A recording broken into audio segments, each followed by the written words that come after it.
después que vuestros padres los mataron.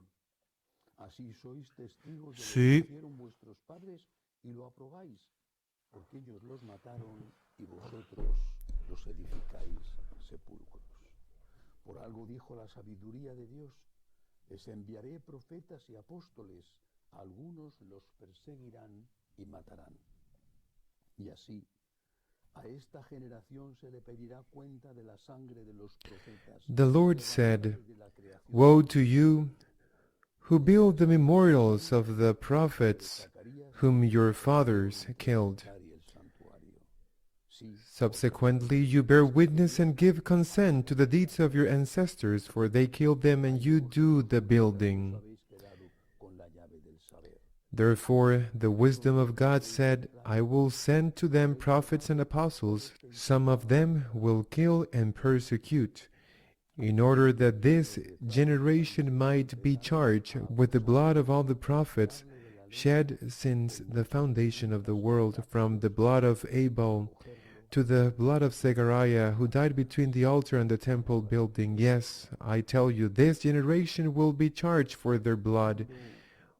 Woe to you, scholars of the law! You have taken away the key of knowledge.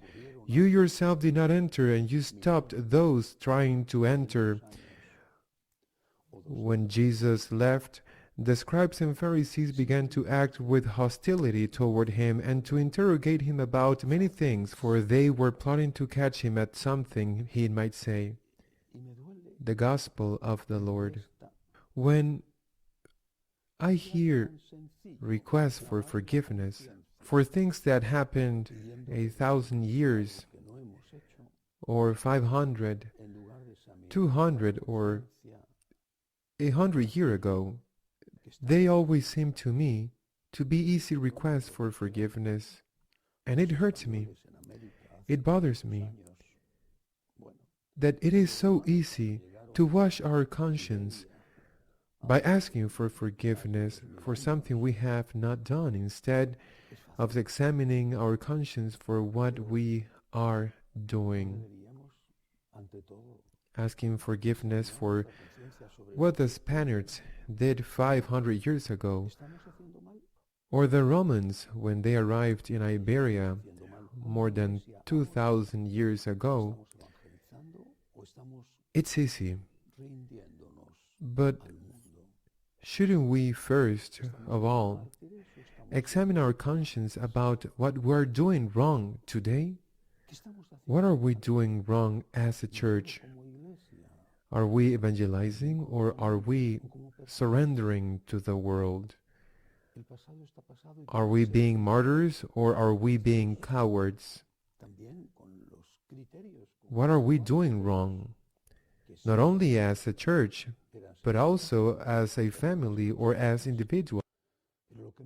The past is the past and has to be judged by God, also with the criteria that those who acted, who undoubtedly were also human beings who did good things and bad things, but what matters to me is to know what I'm doing wrong now and what I should do right,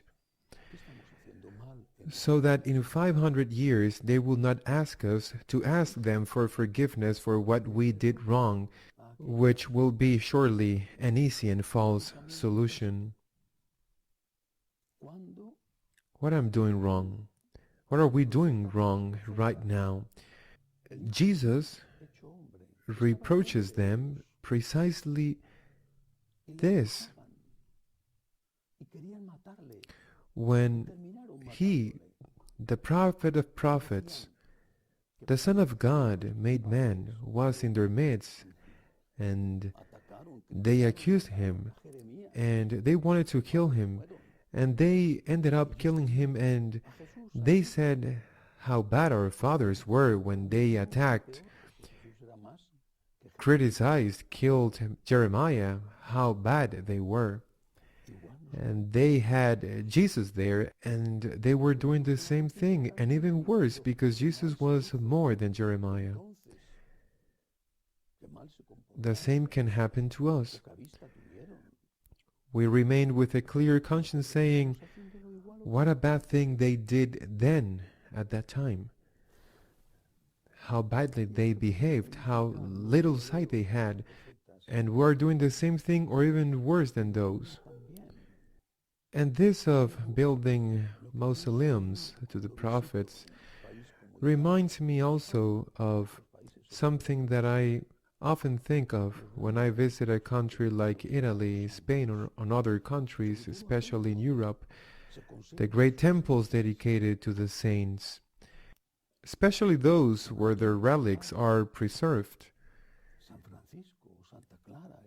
Saint Anthony in Padua, Saint Francis, Saint Clare in Assisi.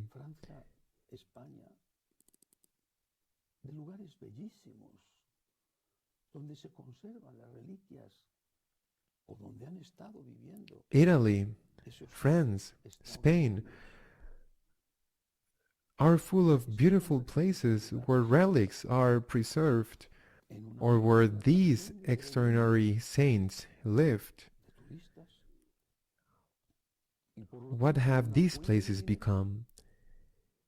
In a goal of attraction of pilgrims, of tourists, and therefore in a source of money? Is that what counts? Or what is more important, or what should be more important? Those places are not only the place where that venerated body or venerated remains of that saint are preserved, but the place where we go to learn from them, to remember their example, to ask for their intercession, and to ask God to help us to be like them.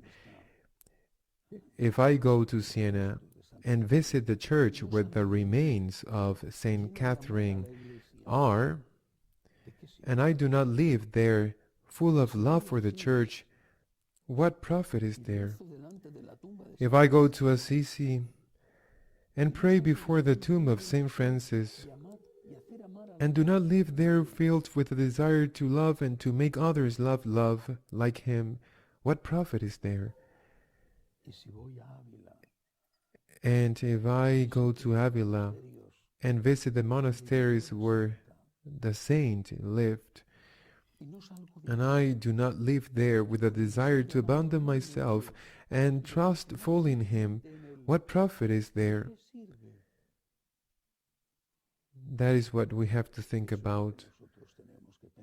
Not only to say how badly they behaved, how clumsy they were, how sinners they were, those who preceded us, but to examine our conscience, what I'm doing wrong now, and to look at those who have preceded us, given us the best examples, the saints, to try to be like them, to love God like them, and for love of God, to love our neighbor like them. Amen.